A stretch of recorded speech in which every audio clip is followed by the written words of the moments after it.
What is today? Thursday. What's up, guys? How y'all doing on this Thursday? We got the gang back. The gang's all here, still going. Phil, that's my man. That's my Elizabethton, Tennessee crew right there, man. So what's up? What's everybody doing on this Thursday? I see people starting to come in. It's Thankful Thursday. What are you thankful for? What's your name? Yeah, we all over now. We're all over, broadcasting strong. So what you guys doing today? Thankful Thursday. I want y'all to know one thing that I'm thankful for, man, and it's experiences in this life with other people, experiences in this life with great friends, people of covenant mentality. What's up in Myrtle Beach? And good to see you. So covenant mentality, I'll show you guys one person right here that I'm thankful for in my life. Phil, if you don't know him, hit him up, man. Hit him up. He's not on here with y'all live today, but he'll be on there directly. Got some message coming in right there. Let me make that go away. So, what's up with everybody? Thankful Thursday. That's somebody that I'm thankful for in my life. Somebody that the values that I can rely on. And we were just talking about the difference in covenant and contract outside the car there just a minute ago. Check this out. I got a little delivery guy here outside the truck, man. Outside. What's up? Where's that at? CMC Charlotte. Hello. I hope everything's okay, man. So, covenant versus contract. I was telling Phil that I've got a lot of contractual arrangements in my life, you know, that hold me to the contract of, you know, doing what I said I would do, and vice versa. I said, but I've got even more covenant commitments in my life, and the covenants are the ones that, guys, it's a different kind. Like, you don't cross those lines, you know what I mean? You don't quit when you get tired on the covenant. You don't sell somebody out. You don't shoot somebody, you know. What's up, Chris and Anna, man? Good to see you guys. Pelham, North Carolina. Yeah, good to see you today, Angela. Thankful for my new shoes. Nick Blackman got some new shoes. It's about time. He's been taping them shoes, guys. That should have been a prayer request weeks ago. Man, what you got? Don't know if y'all have heard, but Baby Cook will be here in a couple hours. Man, show some love, guys, from Mike and Tiffany. I'm so thankful for you guys, man, and I'm so happy for you guys, man. Everybody be praying. Everything goes really well with the delivery. What's up, Brad, out in Longs? Good to see you, man. Thankful for my stepdad. There you go. We've been praying too. That's right. So, covenant and contract, man. A lot of times you see people like this church. You know what? I ain't even gonna say church. I'm gonna say religious mentality. That their religious mentality is more contractual. You know what I mean? Like, I'm under contract, you know, and so when things don't go well, or Sunday's not, you know, what they expected it to be, or somebody hurt their feelings at church or something like that, it's a contract mentality, and they quit. Like, we'll just go find another church. It's all right. We'll just go find one we like. What's up, Philip? How you doing, man? There you go. Nikki, what's up, girl? Killing it in Aner. Miss you too, Phil. All right. Thankful for my church fam. There you go. Actually, we're trying to get on the road today. What's up, Teresa, out there in Ohio? And the alternator went out on my car. And, dude, we were just driving. Cindy's like, so what? The alternator's out. She's like, what does that mean? I said, that means the car is not operable in about 20 minutes. It's done, you know? And so we ended up sitting at AutoZone in Tennessee.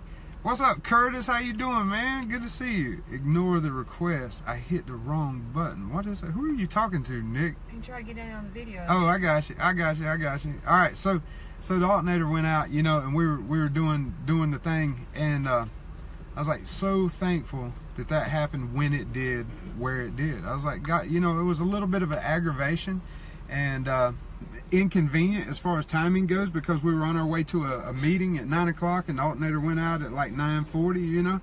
And I was like, wow, God, that could have been so much worse so much later. Thank you for your timing on that. You know, thank you that it was where it happened rather than when it could have happened. You know what I mean? And guys, even some of the worst things in your life, thank God that they happened when they did. Thank God that you were around the people that you were around when them things went down. And I had no tools. they had tools for me to use to get my life back on the road. You know what I mean? So man, sometimes we quit and we give up under contract when, there you go, Carl Charles. I got you. You better get some shoot. There yeah. All right, I see the comments, man. I'm way behind. Sorry about that.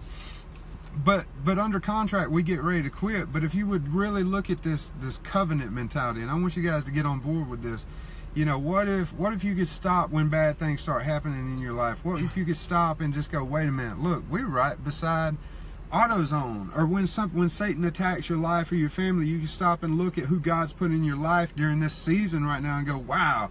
But look, he put Brandon in my life. Or look, if you're in Elizabeth in Tennessee, if you're down here in Johnson City, Tennessee, he'd be like, man, look, he put Phil, man, in my life. And I've got somebody that has great value, that has covenant mentality, that I can turn to, that I can connect with right now in my life.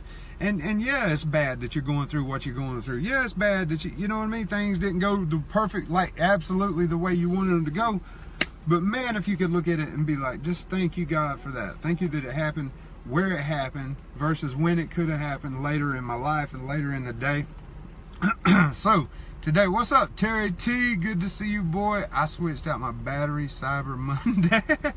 There you go. Boom.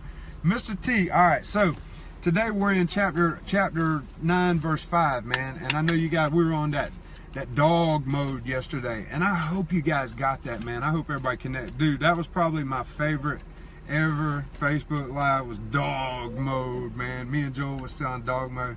Don't even know you was there. There you go. Get higher amp. There you go. I got the 160. I don't even know. I was like, they said, you want a 145 or 160? I said, don't even 145 me, man. Put the 160 in the house. You know what I mean? So we went top notch. What's up, Shannon in Lincolnton, North Carolina? Good to see you today.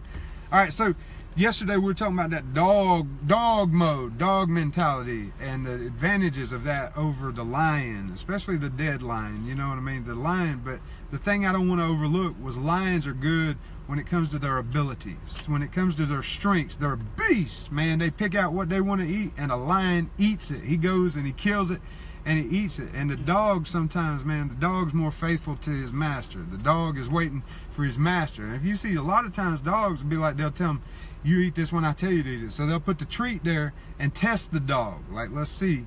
And sure enough, man, some dogs are very obedient. And I want to be that mentality in my life. I want a good blend. I want to be a beast when it comes to surviving and working against Satan. But I also want to be obedient to my master. And I want to be able to listen and heed, get it? His call when it happens. So what verse is that? 5 today moves on. And I know the title of today's video, y'all are like, what is that all about?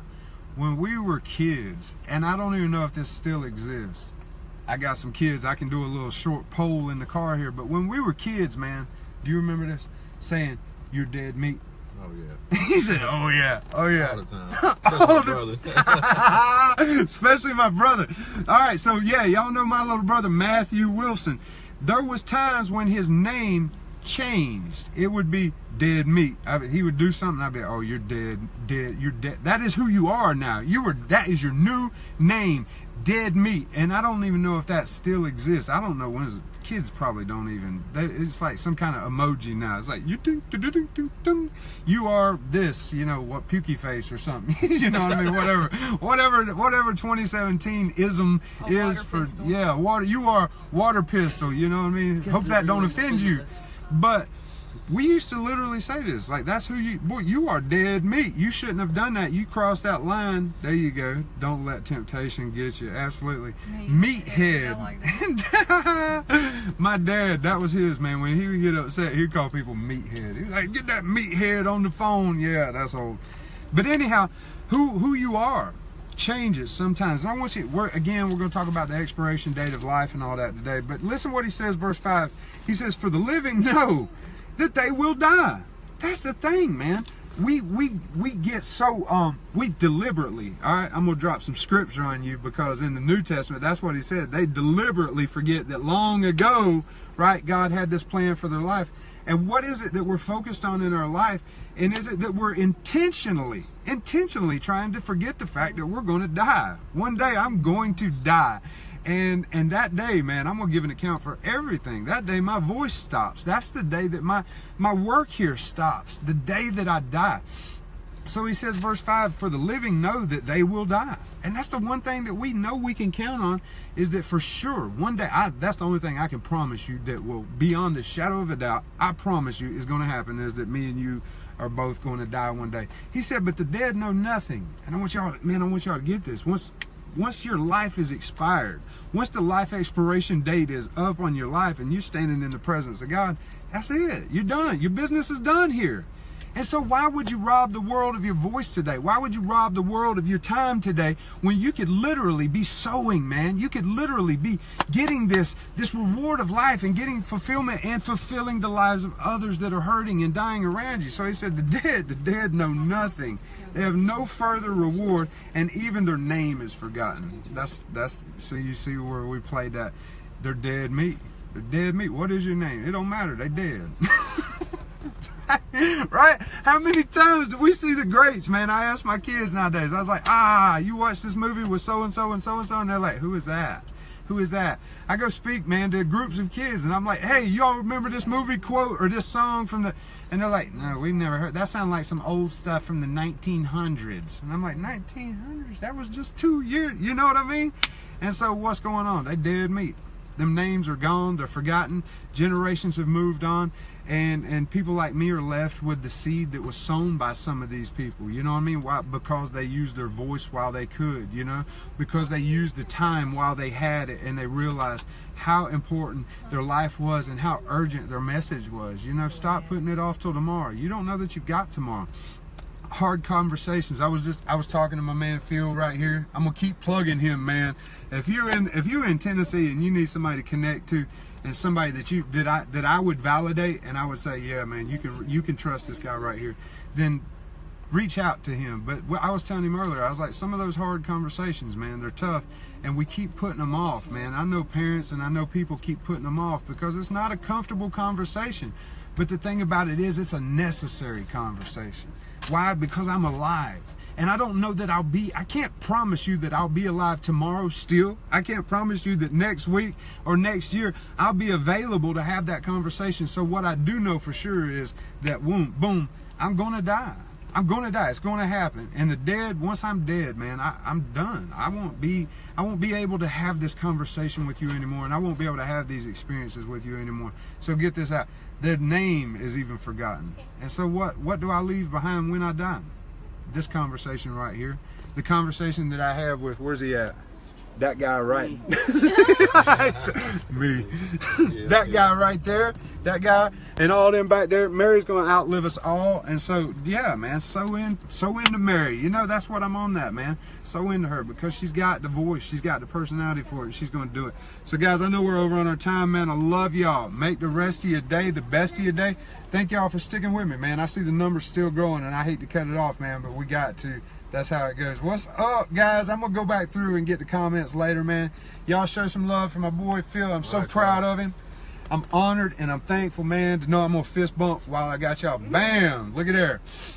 So be praying for him, man. He's changing the world. He's changing his family. He's changing everybody he comes in contact with. And people recognize it in him, man. They see it in him, and they're reaching out to him. So, guys, lift him up, man, that God puts him where he needs to be every day of his life. And that's just one more thing that I'm so thankful for. I love y'all, man. My Mr. Eyebrows, Ask Joel. Nick, what is this? Magnum PI, dude. Magnum, oh, darn it. All right, do it, Joel. Do the Magnum PI. I already did it. You missed it. All right, peace.